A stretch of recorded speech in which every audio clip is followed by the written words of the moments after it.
Welcome to AS Digital Vlogs.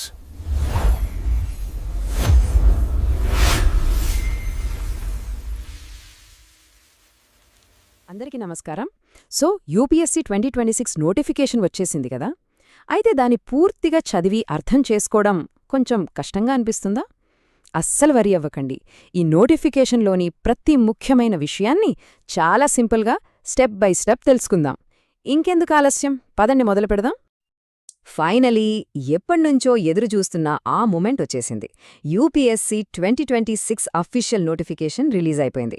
ఇక్కడ ఒక విషయం గుర్తుపెట్టుకోవాలి, మనమిప్పుడు మాట్లాడుకోబోయే ప్రతి డీటెయిల్ ఆ అఫీషియల్ డాక్యుమెంట్ నుంచే తీసుకున్నది. సో ఇక్కడ చెప్పేదంతా 100% కరెక్ట్ అన్నమాట. ఇక ముందుకు వెళ్ళొచ్చు.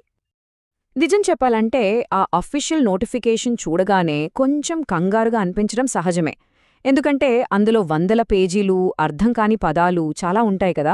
సో అలా అనిపిస్తే అది చాలా నార్మల్, చాలా మందికి అలాగే అనిపిస్తుంది. అయితే అస్సలు టెన్షన్ పడాల్సిన అవసరం లేదు. ఎందుకంటే ఆ పెద్ద డాక్యుమెంట్లోని అసలు విషయమేంటో మనం ఇప్పుడు హాయిగా సింపుల్గా తెలుసుకుందాం. ఒక క్లియర్ పిక్చర్ వచ్చేస్తుంది. ఓకే, ఫస్ట్ అండ్ ఫార్మోస్ట్ టైంకి సంబంధించిన విషయాలు. అంటే మనం అస్సలు మిస్ కాకూడని కొన్ని ముఖ్యమైన డేట్స్, నంబర్స్, వీటిపై ఓ లుక్కేద్దాం. ఇవి చాలా ఇంపార్టెంట్, గుర్తుపెట్టుకోవాలి. అన్నిటికంటే ముందు ఈ డేట్, ఈ టైం మైండ్లో ఫిక్స్ చేసేసుకోండి. ఆన్లైన్లో అప్లై చేయడానికి లాస్ట్ డేట్ ఫిబ్రవరి 24, కరెక్ట్గా సాయంత్రం 6 గంటల వరకు మాత్రమే. లాస్ట్ మినిట్లో సర్వర్లో బిజీ అవ్వచ్చు. సో చివరి నిమిషం దాకా వెయిట్ చేయడం అస్సలు మంచిది కాదు. ఇక నెక్స్ట్ మన క్యాలెండర్లో మార్క్ చేసుకోవాల్సిన డేట్ మే 24. ఇదే ప్రిలిమ్స్ ఎగ్జామ్ జరిగే రోజు, ఫస్ట్ స్టెప్ అన్నమాట. సరే, ఈసారి ఎన్ని ఖాళీలున్నాయి? దేశవ్యాప్తంగా సుమారుగా 933. నంబర్ చూడ్డానికి పెద్దగానే ఉంది కదా, కానీ పోటీ కూడా అదే రేంజ్లో ఉంటుంది. సో లక్ష్యం చాలా క్లియర్గా ఉండాలి. ఇక్కడొక చాలా చాలా ముఖ్యమైన విషయం. అప్లై చేయడానికి ఒకే ఒక్క అఫీషియల్ వెబ్సైట్ ఉంది. అదే https:/upsconline.nic.in. స్పెల్లింగ్ కూడా చెప్తున్నా, upsconline.nic.in. దయచేసి వేరే ఏ వెబ్సైట్ను నమ్మద్దు. ఓకే, ఇప్పుడు అసలు విషయానికొద్దాం. ఎగ్జామ్ రాయాలంటే ముందుగా మనకి అర్హత ఉందో లేదో చూసుకోవాలి కదా. ఇది మన ఫస్ట్ చెక్ పాయింట్ అన్నమాట. ముఖ్యంగా 4 విషయాలు కరెక్ట్గా ఉండాలి. అర్హత విషయానికి వస్తే ఈ 4 పాయింట్లు చాలా కీలకం. అవి ఏంటంటే జాతీయత, వయోపరిమితి, ఎడ్యుకేషనల్ క్వాలిఫికేషన్, ఇంకా ఎన్నిసార్లు ఈ ఎగ్జామ్ రాయొచ్చు అనేది. వీటిని ఇప్పుడు ఒక్కొక్కటిగా చూద్దాం. వయస్సు, ఇది చాలా చాలా ఇంపార్టెంట్ క్రైటీరియా.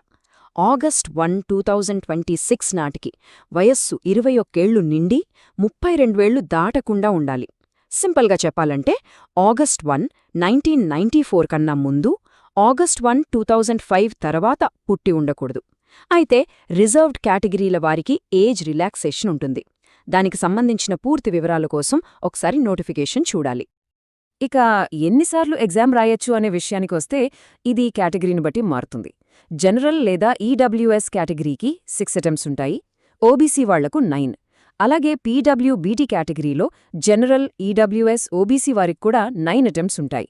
ఇక ఎస్సీ, ఎస్టీ అభ్యర్థులకైతే వయోపరిమితి ఉన్నంతవరకు ఎన్నిసార్లైనా రాసుకోవచ్చు. రైట్, అర్హతల గురించి తెలుసుకున్నాం కదా. ఇప్పుడు ఆన్లైన్లో అప్లికేషన్ ఎలా ఫిల్ చేయాలో స్టెప్ బై స్టెప్ ప్రాసెస్ చూద్దాం. ఇది కూడా చాలా ఇంపార్టెంట్ సెక్షన్. అప్లికేషన్ ప్రాసెస్ మొత్తం 4 సింపుల్ స్టెప్స్లో ఉంటుంది. ఫస్ట్, ఒక అకౌంట్ క్రియేట్ చేసుకుని యూఆర్ఎన్ అంటే యూనివర్సల్ రిజిస్ట్రేషన్ నంబర్ పొందాలి. సెకండ్, కామన్ అప్లికేషన్ ఫామ్ అంటే CAF ఫిల్ చేయాలి. థర్డ్, ఎగ్జామ్కి సంబంధించిన స్పెసిఫిక్ డీటెయిల్స్ ఇవ్వాలి. Last and final step, fees వర్తిస్తే అది పే చేయాలి. అంతే. ఈ ఏడాది అప్లికేషన్లో 2 కొత్త విషయాలు యాడ్ అయ్యాయి. ఇవి జాగ్రత్తగా గమనించాలి. 1, లైవ్ ఫోటో క్యాప్చర్ అంటే పాస్పోర్ట్ సైజ్ ఫోటో అప్లోడ్ చేయడమే కాకుండా వెబ్కామ్ ద్వారా అక్కడికక్కడే ఒక ఫోటో కూడా తీసుకోవాలి. 2, 3 సార్లు సంతకం చేయాల్సుంటుంది. సో ఈ 2 కొత్త మార్పులు గుర్తుంచుకోండి. ఇక అప్లికేషన్ ఫీజు విషయానికి వస్తే అది కేవలం 100 రూపాయలు మాత్రమే. అంతేకాదు మహిళలు, ఎస్సీ, ఎస్టీ, ఇంకా బెంచ్ మార్క్ డిజబిలిటీ ఉన్న అభ్యర్థులకు ఫీజు నుంచి పూర్తి మినహాయింపుంది. వాళ్లు ఫీజు కట్టక్కర్లేదు. సరే, అప్లికేషన్ సంగతి అయిపోయింది. ఇప్పుడు అసలు ఎగ్జామ్ ప్యాటర్న్ ఎలా ఉంటుందో చూద్దాం. సివిల్ సర్వీసెస్ ఎగ్జామినేషన్లో ముఖ్యంగా 2 స్టేజెస్ ఉంటాయి. ఈ 2 స్టేజెస్ని మనం పోల్చి చూద్దాం. మొదటిది ప్రిలిమినరీ ఎగ్జామ్. ఇది పూర్తిగా ఆబ్జెక్టివ్ టైప్, అంటే మల్టిపుల్ చాయిస్ క్వశ్చన్స్ ఉంటాయి. ఇది కేవలం ఒక ఫిల్టరింగ్ టెస్ట్ లాంటిది. అంటే ఇందులో వచ్చిన మార్కులు ఫైనల్ ర్యాంకింగ్కు కలపరు. ఇందులో క్వాలిఫై అయిన వాళ్లే మెయిన్స్ ఎగ్జామ్కు వెళ్తారు. ఇక మెయిన్స్ ఎగ్జామ్ విషయానికి వస్తే ఇది రిటన్ ఎగ్జామ్ ఇంకా ఇంటర్వ్యూ. ఫైనల్ ర్యాంక్ని డిసైడ్ చేసేది ఈ మెయిన్స్ మార్కులే. మెయిన్ స్ట్రక్చర్ ఇంకొంచెం డీటెయిల్డ్గా చూద్దాం. ముందుగా 2 క్వాలిఫైయింగ్ పేపర్లుంటాయి. ఒకటి ఇండియన్ లాంగ్వేజ్, రెండోది ఇంగ్లీష్. వీటి మార్కులు ర్యాంకింగ్కి కలపరు, కానీ క్వాలిఫై అవ్వడం కంపల్సరీ. ఇక ర్యాంకు కోసం లెక్కించేవి ఒక ఎస్సే, 4 జనరల్ స్టడీస్, 2 ఆప్షనల్ పేపర్లు. వీటన్నిటికీ కలిపి 1750 మార్కులు. ఆ తర్వాత పర్సనాలిటీ టెస్ట్, అంటే ఇంటర్వ్యూకి 275 మార్కులు. సో గ్రాండ్ టోటలొచ్చి 2025 మార్కులన్నమాట. ఓకే, ఇక మనం చివరి సెక్షన్కి వచ్చేశాం. ఇది చాలా చాలా ముఖ్యం.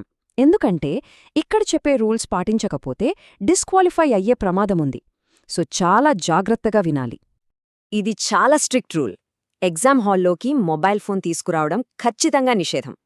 ఫోన్ స్విచ్ ఆఫ్ చేసి ఉన్నా సరే దాన్ని లోపలికి తీసుకురాకూడదు. ఈ రూల్ బ్రేక్ చేస్తే ఫ్యూచర్లో ఏ ఎగ్జామ్స్ రాయకుండా బ్యాన్ చేసే అంత సీరియస్ యాక్షన్ తీసుకుంటారు. సో చాలా కేర్ఫుల్గా ఉండాలి. ఇంకా కొన్ని చిన్న చిన్న కానీ చాలా ముఖ్యమైన రూల్స్ ఉన్నాయి. ఫస్ట్, ప్రిలిమ్స్లో నెగటివ్ మార్కింగ్ ఉంటుంది. సో తెలియని ఆన్సర్లకు గెస్ చేయడం కరెక్ట్ కాదు. సెకండ్, అప్లికేషన్ని ఒకసారి సబ్మిట్ చేశాక మళ్ళీ మార్చడం, విత్డ్రా చేసుకోవడం కుదరదు. Third, exam centres first apply first allot basis మీద ఇస్తారు.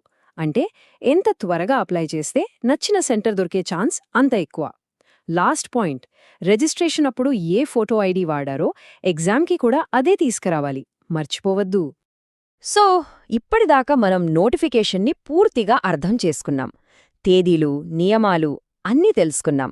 కానీ ఇదంతా ఈ సుదీర్ఘ ప్రయాణంలో మొదటి అడుగు మాత్రమే. అసలైన ప్రిపరేషన్ ఇప్పుడు మొదలవ్వాలి. మరి ఈ తర్వాతి అడుగు వేయడానికి సిద్ధంగా అన్నారా? ఈ ప్రయాణంలో అందరికీ ఆల్ ది బెస్ట్.